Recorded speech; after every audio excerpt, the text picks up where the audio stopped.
La noche en que todo comenzó llegué tarde a propósito. No porque tuviera algo mejor que hacer, sino porque conocía demasiado bien el ambiente que me esperaba al cruzar esa puerta. Mi familia siempre ha tenido la extraña habilidad de convertir cualquier reunión en un tribunal silencioso, y yo, sin saber muy bien cómo ni cuándo, había quedado asignado al banquillo de los acusados desde hacía años. Aparqué a 2 calles de la casa de mi madre y caminé despacio, dejando que el aire frío me despejara la cabeza. Desde fuera, la casa brillaba como si esperara a alguien importante. Luces encendidas, cortinas abiertas, sombras moviéndose de un lado a otro. La mesa iba a estar completa. Demasiado completa. Mi hermana mayor, Laura, se comprometía por segunda vez, y esta vez mi madre había decidido que no se trataba solo de una celebración, sino de una demostración. De estatus, de éxito, de miren lo bien que lo hemos hecho. Yo era el detalle incómodo que no encajaba en esa narrativa. Entré y el olor a comida cara me golpeó antes que cualquier saludo. Todo estaba dispuesto con un cuidado excesivo. Copas alineadas, servilletas dobladas con precisión, platos que solo se usan cuando hay algo que presumir. Mi madre me vio desde el fondo del comedor y me dedicó una sonrisa breve, de esas que se dan por compromiso. «Llegaste», dijo, como si no estuviera segura de si debía alegrarse o no. «Eso parece», respondí. No hubo abrazo. Nunca lo había. Laura estaba en el centro de todo. Literalmente. De pie, mostrando su anillo, riendo más alto de lo necesario, disfrutando de la atención como siempre lo había hecho.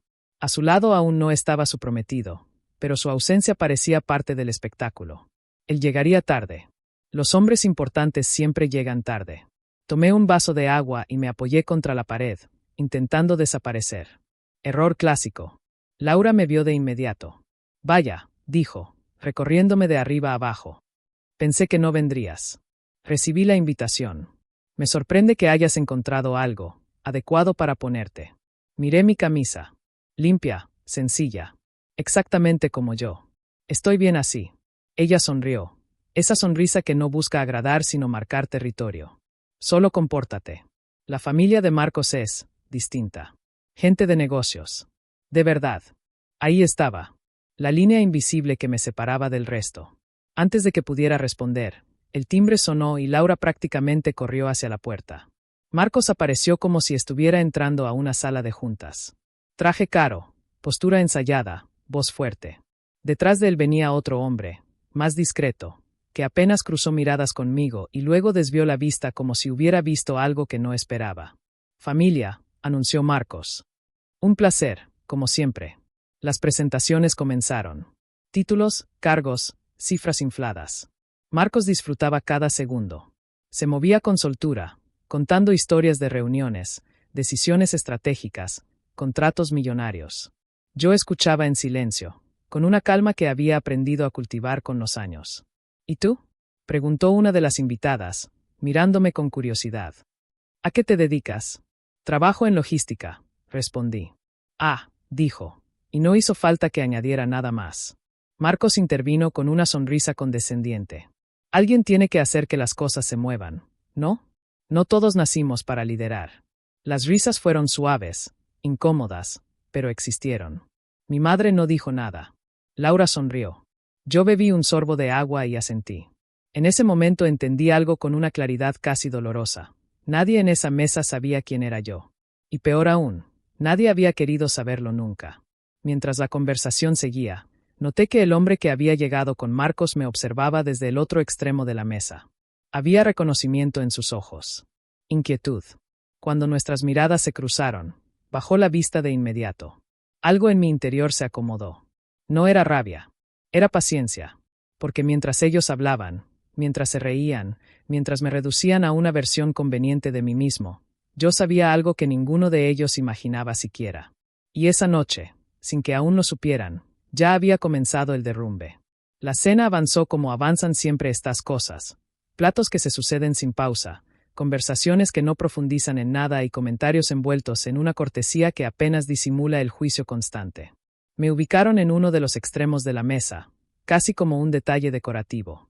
Desde ahí tenía una vista perfecta de todos, y nadie parecía tener una vista real de mí. Marcos tomó la palabra apenas se sentó. No porque alguien se la hubiera cedido, sino porque asumía que le pertenecía. En la empresa estamos en un momento clave, decía, gesticulando con soltura. Cuando llegué, todo era un caos. Procesos anticuados, gente sin visión. Implementé algunos cambios y, bueno, la eficiencia subió casi un 30%. Mi tío asintió con admiración. Mi madre lo miraba como si estuviera escuchando a un conferencista de prestigio. Laura apoyó una mano sobre el brazo de su prometido, orgullosa. Yo mantuve la mirada en mi plato. Sabía que esa cifra era falsa. Sabía exactamente cuánto había mejorado esa división y por qué. Sabía también que Marcos no había tenido nada que ver con ello. Pero no dije nada. El hombre que lo acompañaba, en cambio, estaba cada vez más incómodo. Jugaba con los cubiertos, evitaba participar, me miraba de reojo. Finalmente, cuando mi madre se levantó para buscar otra botella de vino y el ruido general cubrió cualquier conversación privada, se inclinó ligeramente hacia mí. ¿Puedo hablar contigo un segundo? Susurró. Asentí y me levanté sin llamar la atención. Salimos hacia el pasillo lateral, lejos de la mesa. No sé si recuerdas mi nombre, dijo en voz baja. Soy Daniel Rivas. Trabajo en el área de control operativo. Sonreí apenas. Claro que te recuerdo, Daniel. Su expresión cambió por completo. Pasó de la tensión a algo cercano al pánico. Entonces, ¿él sabe quién eres? No, respondí con calma. Para él, soy exactamente lo que ves ahí sentado.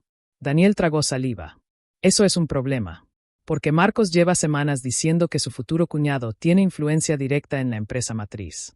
Usa eso para presionar, para pedir favores, incluso para saltarse procedimientos. Lo miré con atención. Cada palabra confirmaba lo que yo ya sospechaba. ¿Y eso es todo? Pregunté. Negó con la cabeza. No. Hay movimientos raros. Camiones que salen fuera de ruta, horarios que no cuadran, cargas que no figuran en los sistemas. Al principio pensé que era desorden, pero no lo es. Sentí una presión fría en el pecho. No sorpresa. Confirmación. ¿Qué tipo de cargas?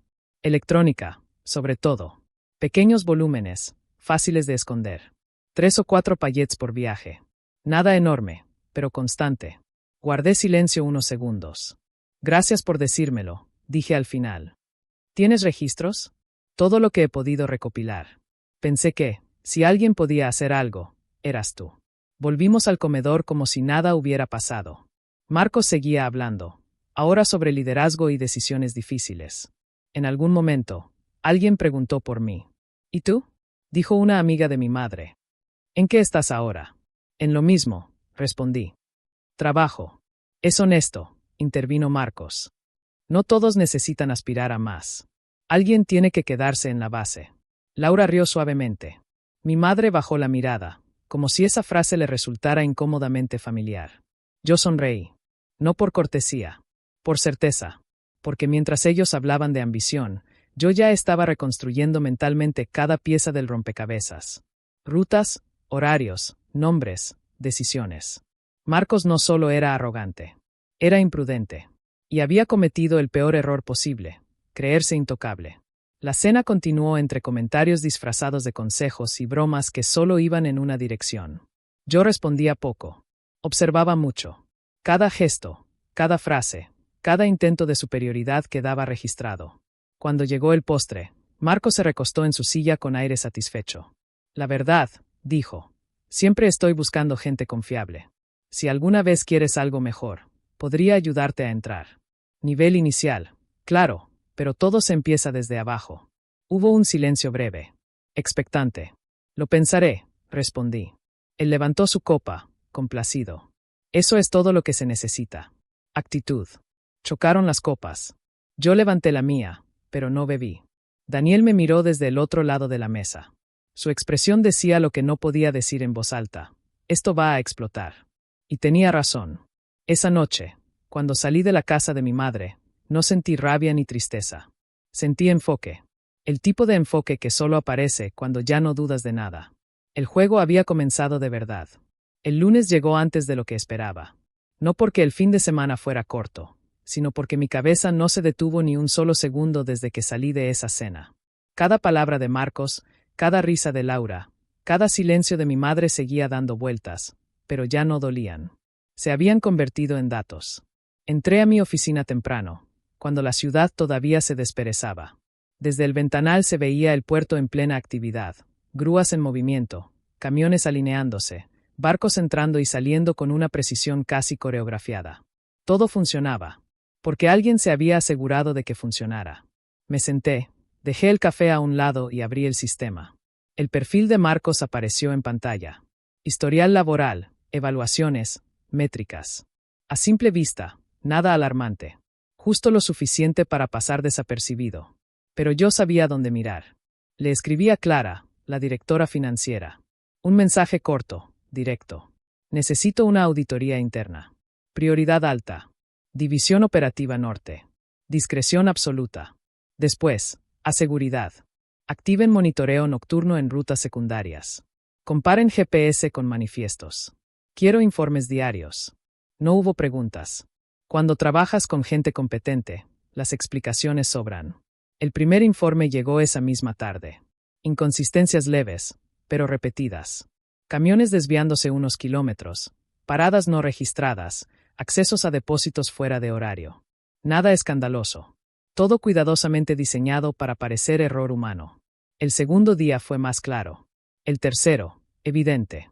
Mientras tanto, mi familia seguía en su burbuja. Laura me escribió un mensaje casual, preguntando si había pensado en la oportunidad que Marcos me ofrecía. Le respondí con un vago, aún lo estoy evaluando. Eso pareció tranquilizarla. Daniel cumplió su palabra. Me envió hojas de cálculo, fotos, registros parciales. No suficientes para una denuncia externa, pero más que suficientes para justificar una investigación completa. Marcos no estaba improvisando. Tenía un esquema. Pequeño, constante, silencioso. El jueves por la noche, recibí un mensaje de Clara. Ya no son irregularidades. Es sistemático. Hay desvío de recursos. Sonreí por primera vez en días. Decidí que era momento de dejar que Marcos se sintiera cómodo. Muy cómodo. El viernes, Laura volvió a llamar. Sonaba entusiasmada. Marcos dice que puede darte un recorrido por las instalaciones. Para que veas cómo es todo desde dentro. Cree que te ayudaría a decidirte. Me parece bien, respondí. Quiero entender dónde me estaría metiendo. Ella rió. Sabía que entrarías en razón. Colgué y apoyé el teléfono sobre el escritorio. No era entrar en razón. Era entrar en escena. El martes siguiente confirmé la visita. Marcos respondió casi de inmediato, encantado. Incluso propuso la hora. 2 de la tarde. Plena actividad. Perfecto para presumir. El día anterior reuní a mi equipo ejecutivo. No di rodeos. Expliqué quién era Marcos, qué estaba haciendo y cómo pensaba proceder. Nadie me interrumpió. Cuando terminé, hubo un silencio breve. Es personal, dijo alguien al final. Es profesional, respondí. Lo personal es solo el contexto. Acordamos cada paso. ¿Quién estaría presente? ¿Qué documentos se activarían? ¿Qué se diría y qué no? No habría gritos ni escenas innecesarias. La caída sería limpia. Irrefutable. El martes dormí bien. Hacía tiempo que no me pasaba. Cuando llegó el miércoles, me vestí como esperaba que Marcos me imaginara, sencillo, casi invisible. Llegué con tiempo.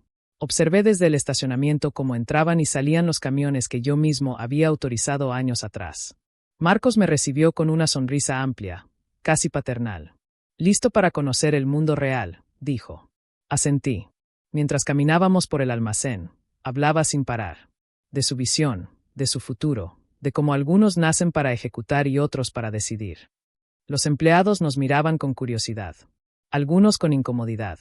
Otros con algo más cercano a la esperanza. Terminamos en su oficina. Cerró la puerta y se sentó, satisfecho. Entonces, dijo. ¿Qué te parece? No es glamoroso, pero es honesto.